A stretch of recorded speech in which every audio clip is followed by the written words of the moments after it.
Vivo তাদের flagship X200 সিরিজের অধীনে একটি নতুন স্মার্টফোন X200 FE বাজারে লঞ্চ করেছে।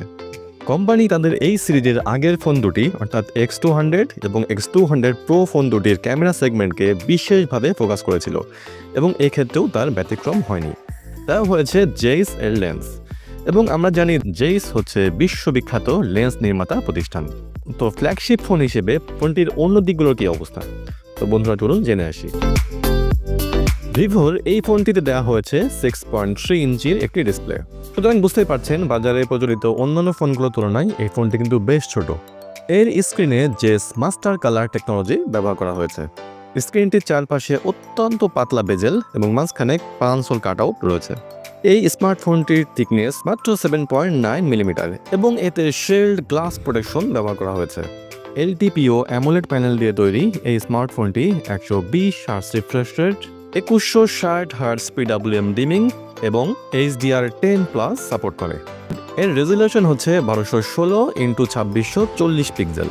তো তুলনামূলক ছোট ডিসপ্লে এবং অত্যন্ত পাতলা বেজেল থাকায় ফোনটির ডিসপ্লে কিন্তু দেখতে বেশ সুন্দর। তো শুধুমাত্র 120 হার্টজ রিফ্রেশ রেট এই একটি জায়গাতেই কিছুটা ঘাটতি রয়েছে, এছাড়া ডিসপ্লে সেকশন নিয়ে অভিযোগ করার মতো খুব একটা স্কোপ নেই। ভিভোর এই ফোনটিতে মিডিয়াটেক ডাইমেনসিটি 9300+ প্রসেসর ব্যবহার করা হয়েছে। ইতিপূর্বে ভিভো X200 এবং X200 Pro স্মার্টফোনে ডাইমেনসিটি 9400 চিপসেট দেওয়া হয়েছিল। তবে আগের তুলনায় এই ফোনে ব্যবহৃত চিপসেটটি 46% বেশি পারফরমেন্স, 40% কম পাওয়ার খরচ এবং 40% মেমোরি ব্যান্ডউইথ কম খরচ করতে সক্ষম। সুতরাং বুঝতেই পারছেন যথেষ্ট ভালো প্রসেসর কিন্তু এই ফোনটিতে ব্যবহার করা হয়েছে।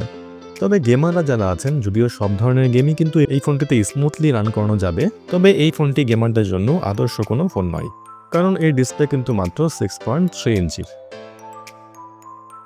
যদিও ফোনটি আকারে বেশ ছোট এবং এর থিকনেস মাত্র 7.99 মিলিমিটার, তবুও কিন্তু ফোনটিতে ব্যবহার করা হয়েছে 90 ওয়াটের ফাস্ট চার্জিং সাপোর্টের চার্জার 500 মিলিঅ্যাম্পিয়ার ব্যাটারি। সুতরাং স্লিম ফোনেও যে বড় ব্যাটারি দেওয়া যায়, ভিভো কিন্তু সেটি দেখিয়ে দিয়েছে। যদিও আমরা স্যামসাংয়ের S25 আলট্রার মতো ফ্ল্যাগশিপ ফোনেও মাত্র 5000 মিলিঅ্যাম্পিয়ার ব্যাটারি দেখতে পেয়েছি। তো এই দিক বিবেচনায় এই ফোনটি কিন্তু বেশ কিছুটা এগিয়ে থাকবে। বন্ধুরা, এই ফোনটির মূল ফোকাস পয়েন্টই হচ্ছে ফোনটির ক্যামেরা। এই সেটআপে 100x zoom supported 50 megapixel Zeiss telephoto lens, 50 megapixel Zeiss primary sensor এবং 8 megapixel ultra wide angle lens দেওয়া হয়েছে। স্মার্টফোনটিতে স্টুডিও কোয়ালিটি অরা লাইট দেওয়া হয়েছে, এর ফলে খুব কম আলোতেও দারুণ ফটোগ্রাফি করা সম্ভব। পোর্ট্রেট ফটোগ্রাফির জন্য দেওয়া হয়েছে জেইস মাল্টিফোকাল পোর্ট্রেট ফিচার। তো বন্ধুরা, সব রকম লাইটিং কন্ডিশনেই বেশ ভালো ফটোগ্রাফির জন্য এই ফোনটি কিন্তু একটি ভালো অপশন হতে পারে। একটি নতুন ফোন কেনার ক্ষেত্রে যাদের মূল ফোকাস থাকে ভালো ক্যামেরা, তাদের জন্য এই ফোনটি একটি ভালো অপশন হতে পারে। এমনকি স্যামসাংয়ের ফ্ল্যাগশিপ S25 আলট্রা ফোনের ক্যামেরা থেকেও এই ফোনটির ক্যামেরা সেগমেন্টকে কিন্তু এগিয়ে রাখা যায়। যদিও 8 মেগাপিক্সেলের আলট্রা ওয়াইড অ্যাঙ্গেল লেন্সটা আরও একটু বেশি হতে পারত।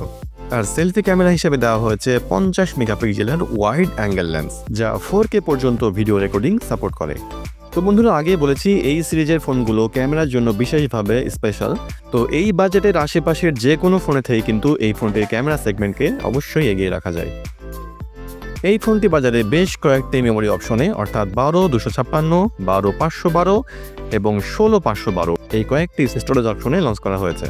তবে খুবই দুর্ভাগ্যবশত এখানে দেওয়া হয়েছে UFS 3.1 স্টোরেজ টেকনোলজি, যেখানে এর থেকে অনেক কম দামের ফোনেও UFS 4 স্টোরেজ টেকনোলজি ব্যবহার করতে দেখা গেছে।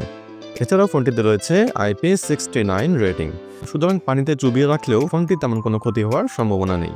রয়েছে ডুয়েল স্টেরিও স্পিকার, যদিও ফ্ল্যাগশিপ ফোন হিসেবে এর সাউন্ড কোয়ালিটি তেমন আহামরি মানের নয়। ফোনটিতে দেওয়া হয়েছে বেশ কিছু ইউজফুল আর্টিফিশিয়াল ইন্টেলিজেন্স ফিচার, যেগুলো আমাদের দৈনন্দিন অনেক কাজকে আরও সহজ করে তুলতে পারে। তো ফাইনালি আমি বলবো, যাদের বাজেট 1 লক্ষ টাকার আশেপাশে এবং যারা একটি গুড লুকিং ভালো ক্যামেরাযুক্ত ফোন কিনতে যাচ্ছেন, তারা এই ফোনটিকে বিবেচনায় রাখতে পারেন। বাংলাদেশের বাজারে সর্বশেষ তথ্য অনুযায়ী ফোনটির দাম রাখা হচ্ছে 1,04,000 টাকা। তো বন্ধুরা, এই ছিল আজকের ভিডিওতে। ধন্যবাদ সবাইকে। ভিডিও ভালো লাগলে এবং নিত্য নতুন মোবাইল সহ গেজেট ভিডিও পেতে লাইক, শেয়ার এবং চ্যানেলটি সাবস্ক্রাইব করে আমাদেরকে আরও উৎসাহ যোগাতে পারেন। ধন্যবাদ সবাইকে।